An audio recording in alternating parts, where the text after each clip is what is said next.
Hey guys, Captain CA here. Let me show you what I picked up at Hells Bay Boat Works yesterday. I picked up my new Eldora. I'm going to walk you through, show you some of the features that I think are going to make it a great backcountry boat for me this winter here on the Nature Coast. All right, let's start here on the transom. Let's talk about the power. Well, I chose a 15-inch shaft. This is a 25 horsepower Yamaha. It's a pull start. It's a tiller. Yes, that's right. It's a tiller. But it's the lightest 25 you can find in the market. It'll push this boat a little more than 35 miles an hour with two people in it. It's going to be good that way. I also put the micro anchor on here. This is the power pole micro anchor. Now you see this a lot on kayaks and paddle boards and john boats, but believe it or not, it's a fantastic option for those that have skiffs. And you don't have to run. I've got it where I can run down, but you just shoot it up, you shoot it down. I've also stopped by Carbon Marine and got a pillar tiller. This is a 34-inch. It's the longest version. It's because I'm tall. Great seat cushion. You can see in here I've got my Go box from Yeti. That's my tackle box because everything's out here on the open deck. This hatch behind here is my dry storage, and in there I've got life jackets and rain gear, things like that I'll need. I've got my manual power pull button there. I've got a fob as well, and I've got a battery switch. I've got my trim switches over there. Looks great. Now let me move a little bit forward and show you what else I have, invested in my Eldora. All right, let's move to the helm. I've got a killer grab bar here that the guys over there at Blue Point Fabrication put together for me. And I've got my trim switches here. I've got my jack plate that's back there handling my tilt and trim for my engine. On this, I've got my GoPro hook up here that you can see. I've put a 9-inch, that's right, a 9-inch Raymarine. This is the Axiom Pro. And I've got my Platinum Plus Navionics chip in there for running some of these skinny waters here on the Nature Coast.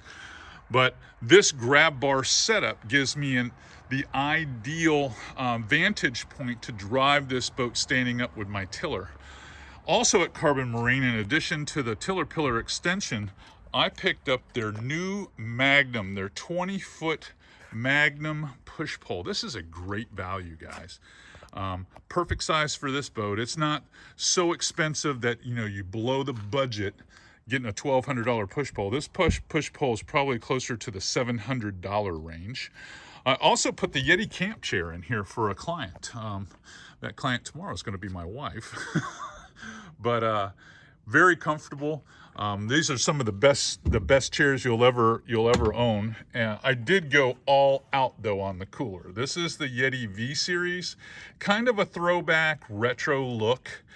Something I really wanted for this boat. With all the Brightworks that I had on my grab bar and on my poling platform, I definitely wanted to have that look consistent through the boat. Now, I'm going to finish up and tell you what else I'm going to do to it before we're completely done. Now, the only other thing I really had done to this boat that some of them don't have is I put a bow cleat up here because I'm undecided whether I'm going to have a casting platform or not. And then as you move through the boat, on the floor of this boat, I definitely am going to put SeaDek. I want SeaDek to make the floor a lot quieter. It's going to make my chair and some of the products that I set on the floor in here. I've got tie downs for the Yeti, but my tackle bag and things like that, it keeps them from moving around. So I'm definitely going to put some SeaDek on the floor in this boat. And then one thing I forgot to show you guys on the transom of the boat, it wouldn't be complete without the Florida Cracker flag. That's right. You got to have one of these bad boys on your boat when you're fishing up here in the Nature Coast. So that's really it. I didn't make a whole lot of modifications to this boat. This boat, usually you're out the door at Hells Bay for 30 grand with a galvanized trailer. But I wanted a simple boat. I just wanted a boat that I could get around in the backcountry, get through some of those skinny spots over the rocks and fish some of those ponds and fish trap fish this winter. So tomorrow will be one of the first days I get to really fish it the way I want to fish it.